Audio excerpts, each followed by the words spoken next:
Hello, this is my first YouTube video ever. Didn't think I'd ever do one because I always telling my kids to stay off their phones and YouTube and all this crap. But I decided that instead of just sitting back and doing nothing, I want to wake people up. Uh, I live in BC. It's September 14th, 2016, and about 5 years ago, I started studying money and economics, politics, all that kind of shit, just on my own. And I came to the conclusion that money was not a good thing. Anyway, just an average guy buying, sell houses and buying, sell cars and shit like that.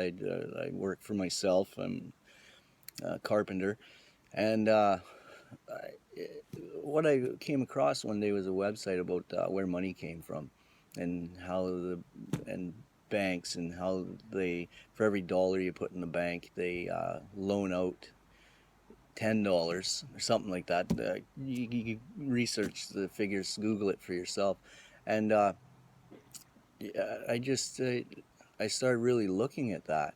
Um, as life went on, and how, and interest rates being as low as they were getting, and now they're close to zero. And what I found out is that money that you're putting in the bank, they're like, oh, save for this, save for that. Well, they're loaning your money out 10 times to people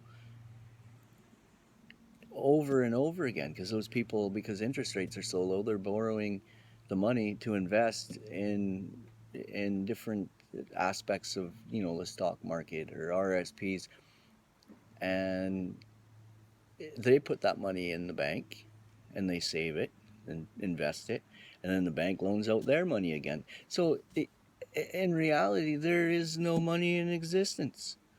And when I came to the conclusion of that, I'm like, what?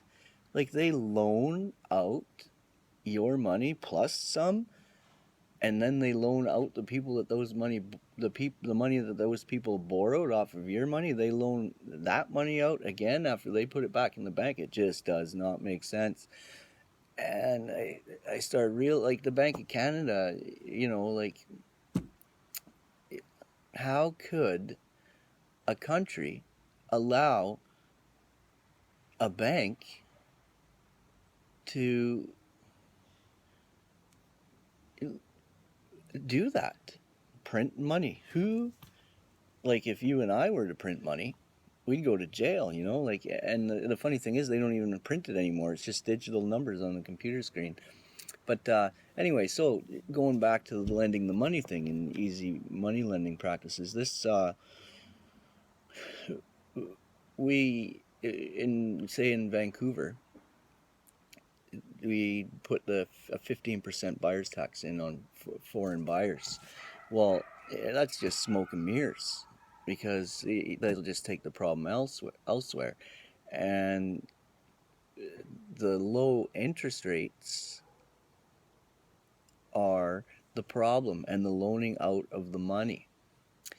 Back when I was a child, I would sit down, I'd watch my father at his table doing balancing a checkbook, and never using debt. Never using debt. Like, he wouldn't fathom using debt to get ahead. Now, I mean, you can use it to get ahead. Trust me, I've done it. But it's got to stop.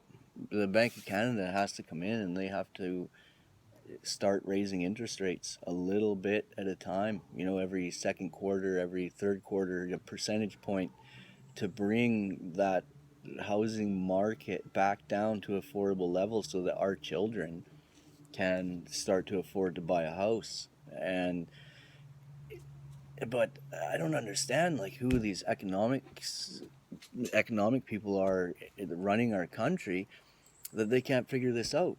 Now, I mean, you say, oh, people will be like, oh no, we can't have our houses worth less money. But it doesn't matter. A house isn't financial. It shouldn't be thought of as a financial investment. It should be thought of as a house. And you got to stop thinking about yourself and start thinking about the future of our children.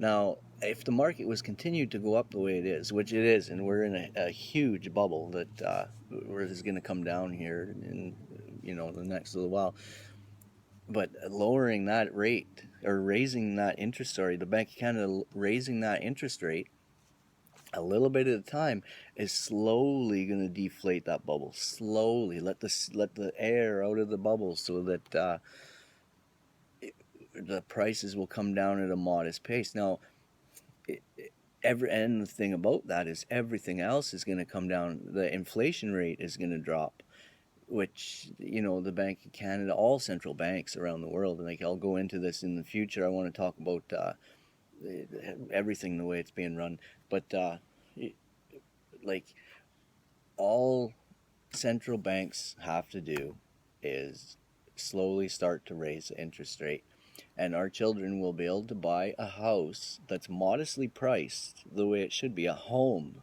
not an investment, a home where they have like a 6-7% interest rate, but they can afford that 6 or 7% interest rate because the housing prices are lower, right? That's what we have to realize. And when they're saving their money in an investment, they're getting a higher rate of return because the interest rate is higher. That is how you make an economy run.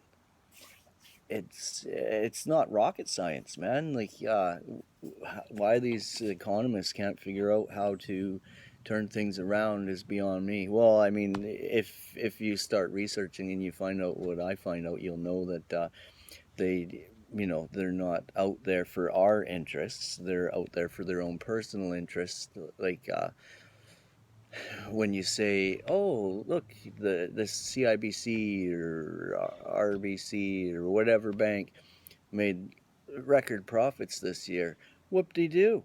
You know where they're getting that money? They're making that money off of us, and it needs to stop. We need to start electing officials and um, bringing people into our parliamentary system that have people's interests at heart, not their own greedy banker mindset. Anyway, this is my first YouTube video. I'm going to go into a lot more in the future. If you like my video, please share it. If you find it informative, share it, and I'm going to be making more. Thanks, bye.